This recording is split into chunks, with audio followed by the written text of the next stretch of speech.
Friends, today we're cruising my 1988 Mercedes-Benz 300 CE. It's a W124 chassis. I'm going to tell you how it came into my possession, why it's such a legendary car. We're going to give you the impressions of driving a turbocharged M103, which this motor is. And at the end of the video, I'm going to tell you something about this car that just might shock you. And we're going to get into all of that right now.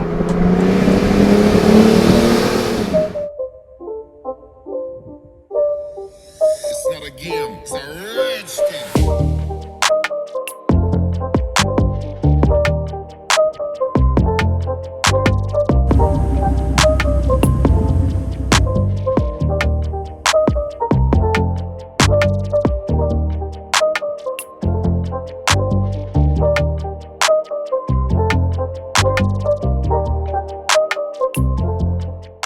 So with this turbocharged M103, it gives you that classic 80s, 90s turbo feel where you do really have significant amount of lag, but then when it comes on, it just rages on and it gives you all kinds of fun.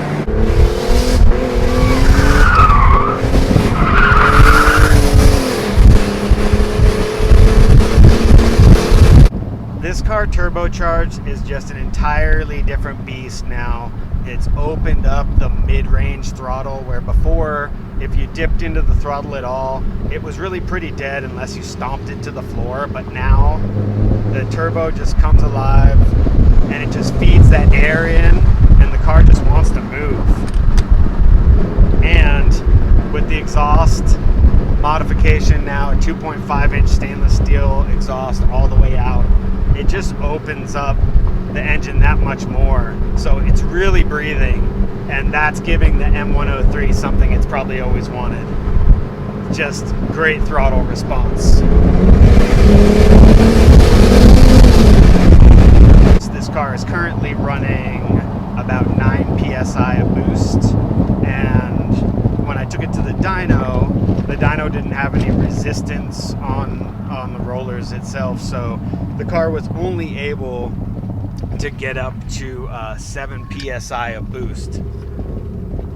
But on the street, as I mentioned, I see 9 psi of boost, and so that 7 psi on the dyno equaled 270 wheel horsepower, and so at 9 psi we're probably a little closer to 300 horsepower. I'm really not that concerned about the power. It's more about the delivery and the way it comes on and the weight of this car. It's just hard to beat, and it puts a smile on your face 100%. And so yes, the turbo does add a lot of power, a lot of quickness, but also it just makes this car so much more enjoyable than before to drive. It just has, like I said, that great mid-throttle response where it just gets moving with a little bit of throttle. Now it gives you everything you want audibly, right? The whistle of the turbo, the exhaust, there's a really nice burble under deceleration.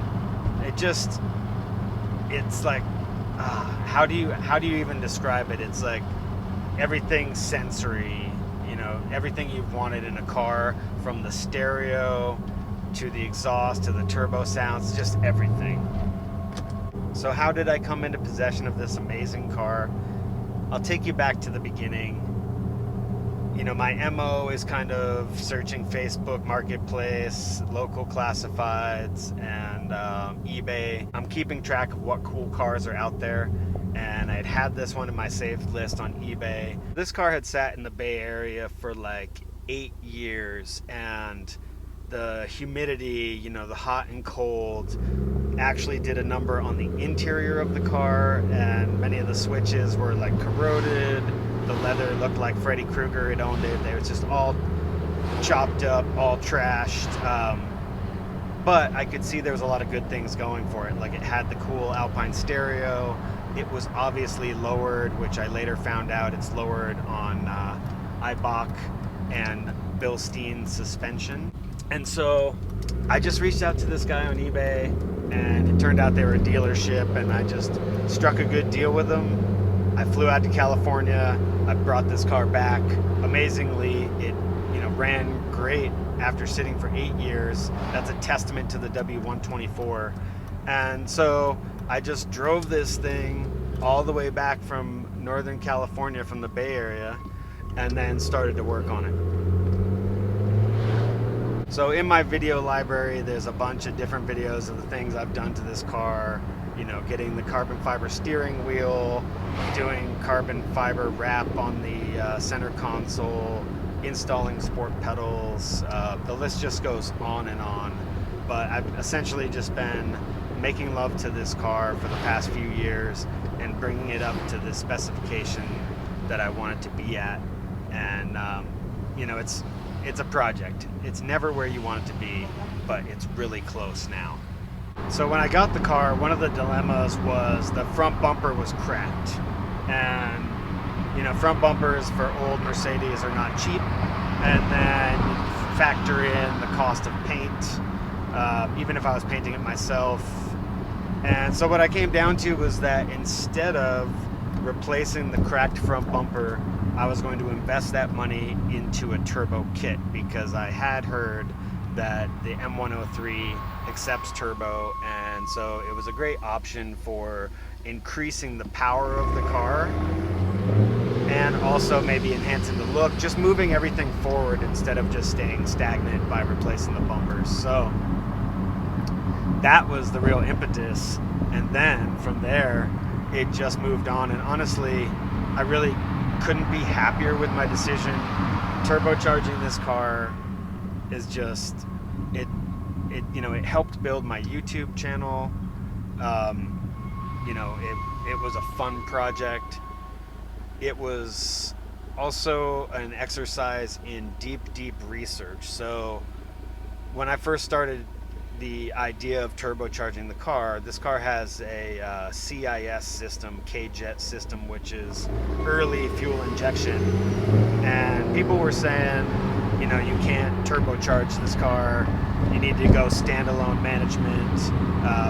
People had a lot of opinions on what can and can't be done, but the reality was that in the past, in the 80s and 90s, there was turbo kits that you could get installed from your local performance builder, or even from Mercedes themselves. So there was Mosselman kits, there was a low-tech kit. These kits all worked with the existing CIS, and so I knew there was a way to make it work. It didn't have to go standalone management, and really it just required research. So I dug up old forums, found various videos across the internet of people who were doing this type of turbocharging, and that was kind of the impetus behind making the whole series, the video series on YouTube that I made, because I gathered all the knowledge. I figured I should share it. There's thousands of these cars out there, and the M103 just loves being turbocharged, so that's why I built that whole series and put it out there. And it turns out that the community, and thank you to the community of W124 lovers and Coupe lovers, really got behind it. They've helped me build my YouTube and be able to monetize. And so thank you to the W124 community.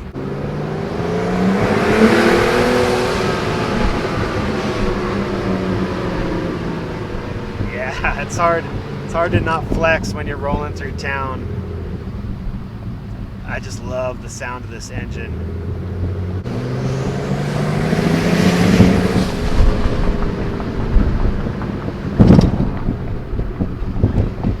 So talking about performance, right? I already mentioned that this does 270 wheel horsepower at the very minimum, but on top of that, the quarter mile times, I just had a little GPS timer, and so I ran some quarter mile times. They were in the wet, but the performance was good, and this was early on. But so early performance for this car was a 6-second 0 to 60 and a 14-second quarter mile, which is respectable. Honestly, I think I could still do better than that, but I try not to beat on the car too much, as far as you know. but it's really hard to not want to flex the power.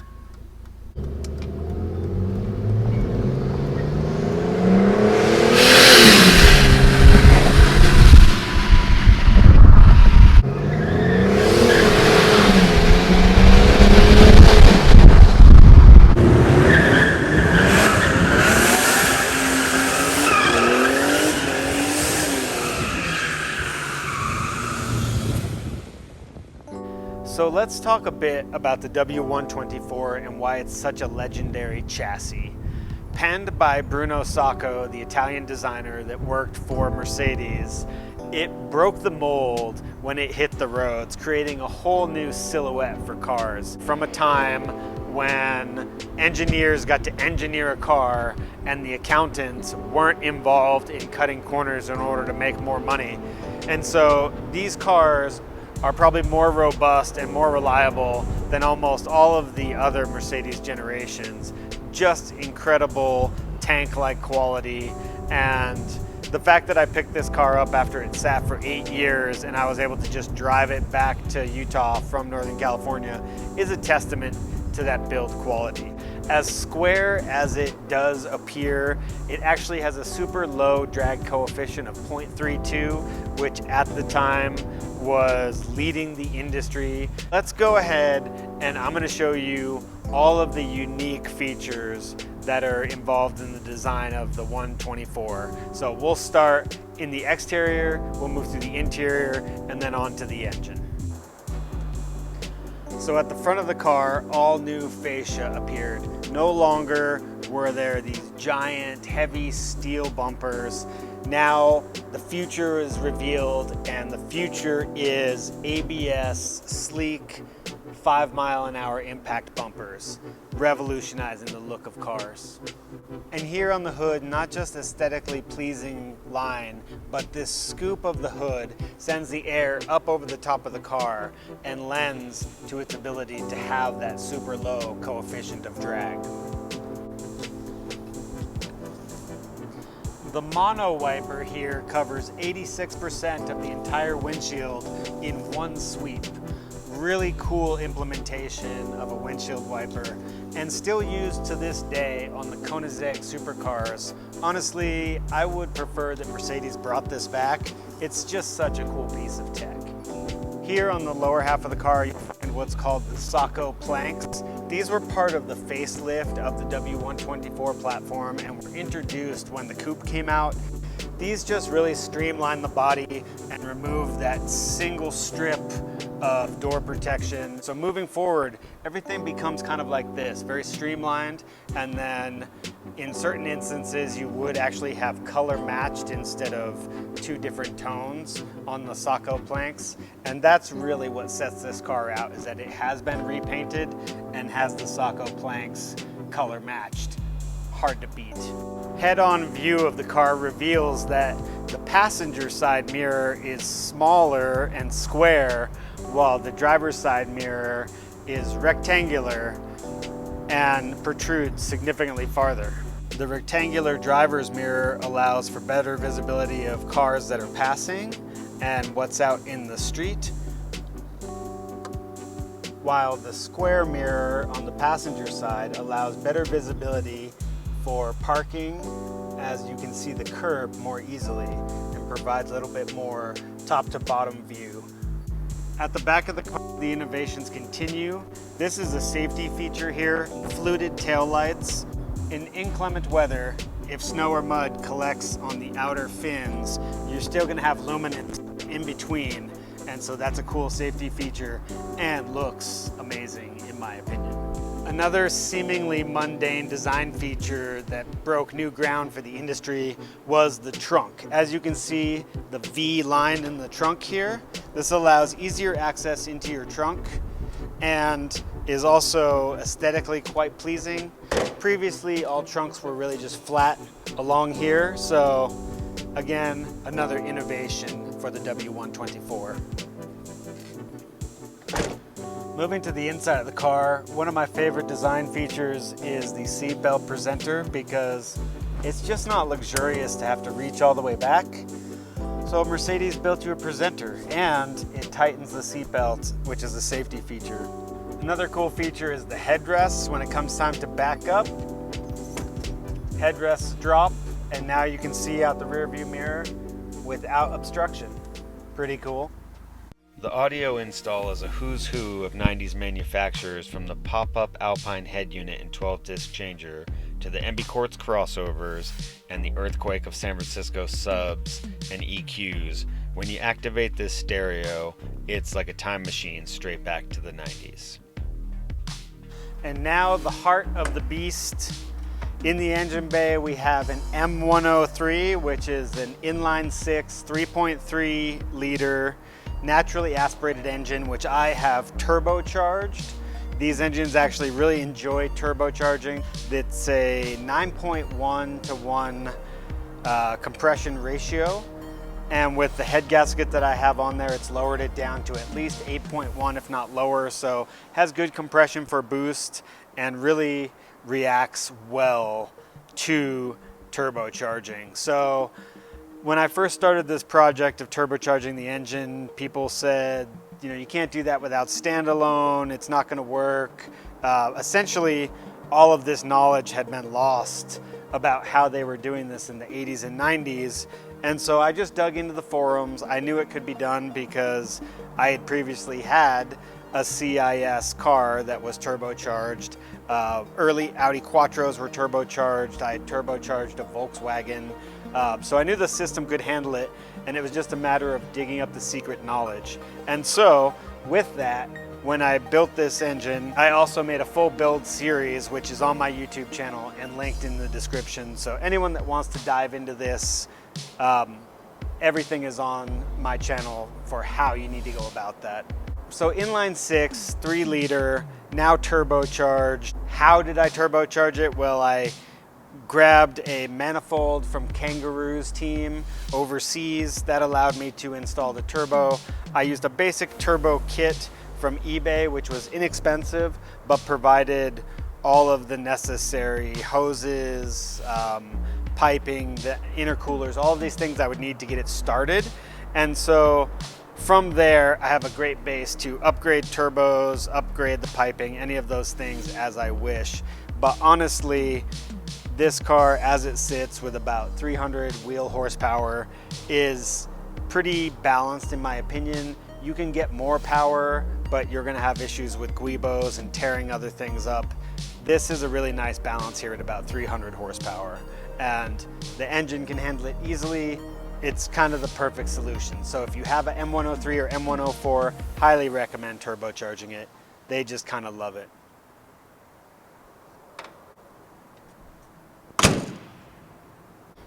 And so there you go, friends. A deep dive on the W124 Coupe, my turbo Benz, Bruno Sock Coupe, whatever you want to call it. And now we've come to the portion of the video where I told you I was going to tell you something shocking. And here it is. This car is sold. I have sold this car. I had it listed on Marketplace. I found a buyer, local guy. He and his dad love the car. I'm excited to get it into good hands. But don't worry, friends. This is not going to be the end of the Benz adventures. Not by any means, because I do have the 190E that I just recently picked up. That's going to be a cool project. I'm on the hunt always for a W124 estate, or wagon as we call it here in America. I would love to turbocharge one of those, maybe put a wide body kit on it. And because I've got rid of this beautiful coupe, I've moved on to another beautiful coupe, my first AMG, a 2001 CLK 55 AMG with only 80,000 miles. So I'm really excited to bring that to y'all, show you what I'm gonna do with it, and just keep on living the Benz life as we do. So friends, as ever, be kind to the ones around you, use your signals when you're driving, aspire to own a Benz, and we'll catch you on the next one.